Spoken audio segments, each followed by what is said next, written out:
Hi, this is Adam from Small Town Machine Shop, and today we are actually working on the avey forehead drill press.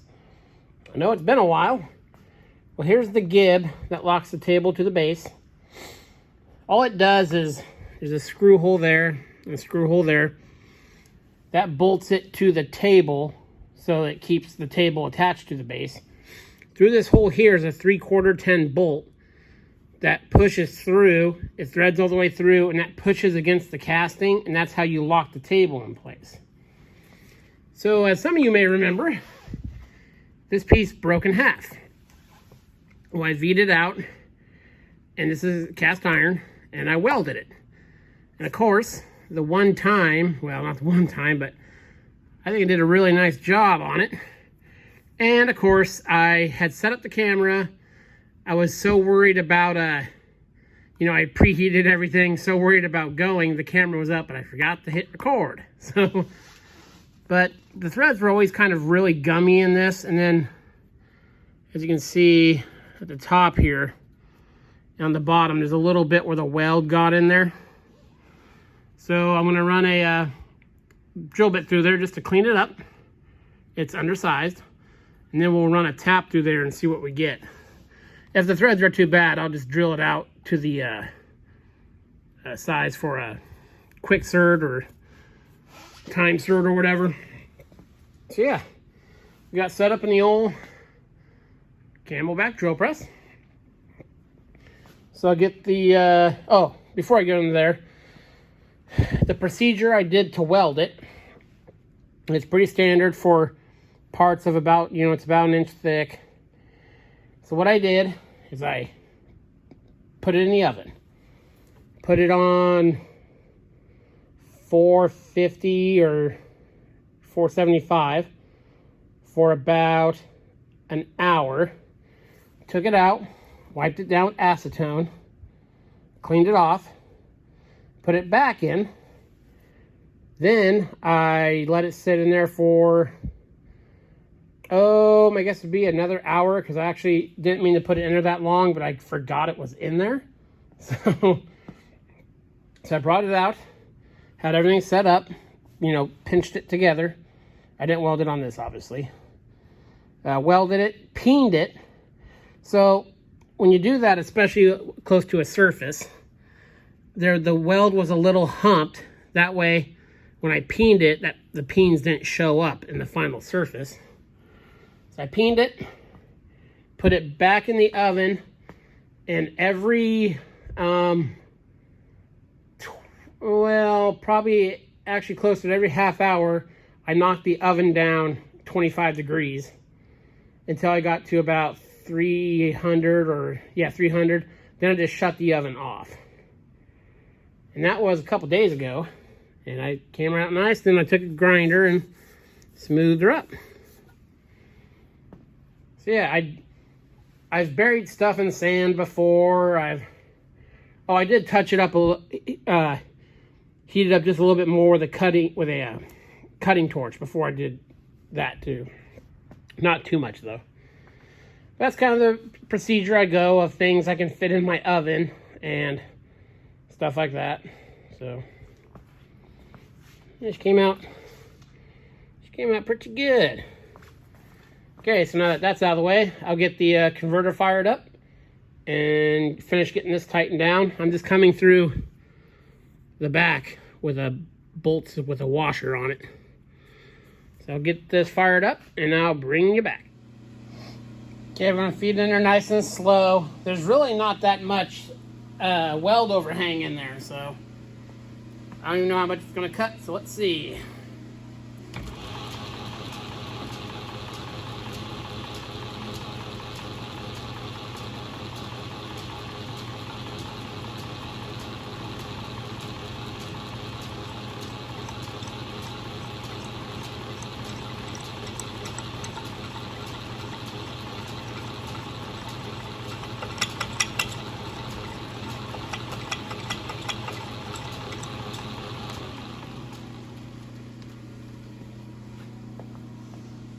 Okay, now let's get a tap set up and see how we do.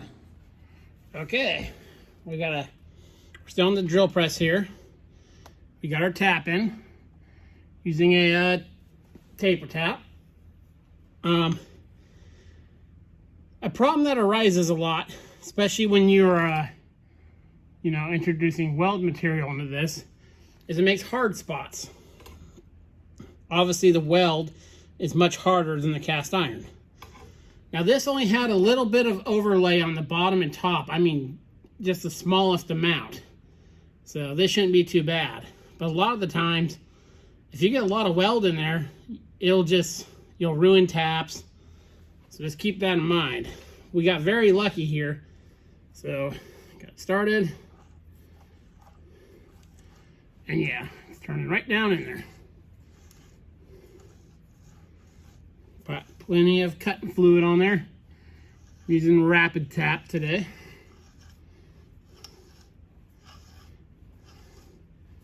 It's turning nice and smooth.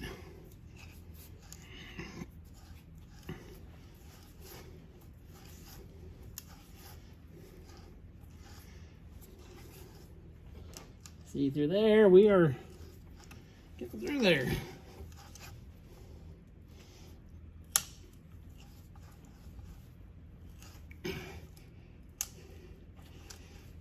Last bottom part there.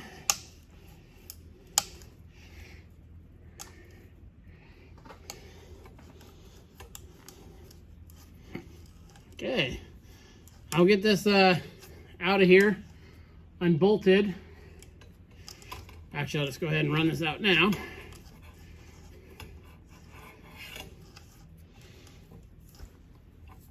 Sorry if my arm's in the way there.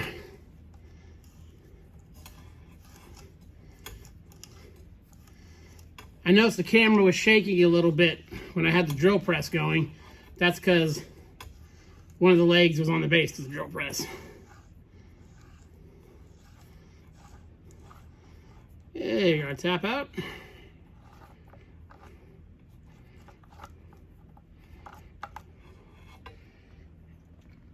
Set that guy off to the side.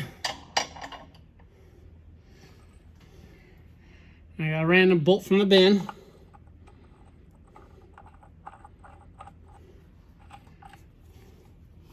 There's one little chowdery spot up top. That too could be the bolt. And there we go. Cool. So, I'll show you guys real quick where that part goes in case you don't remember.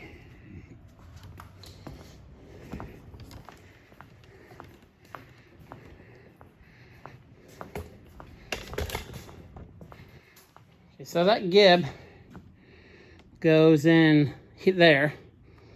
See, I'm sure you guys remember when I took this table off, I lifted it all the way off the top. But you don't have to do that. You can unbolt those two bolts, back that out, and kind of just swing it off there. So that's what we're going to do to put it back on. So yeah, we got that fixed.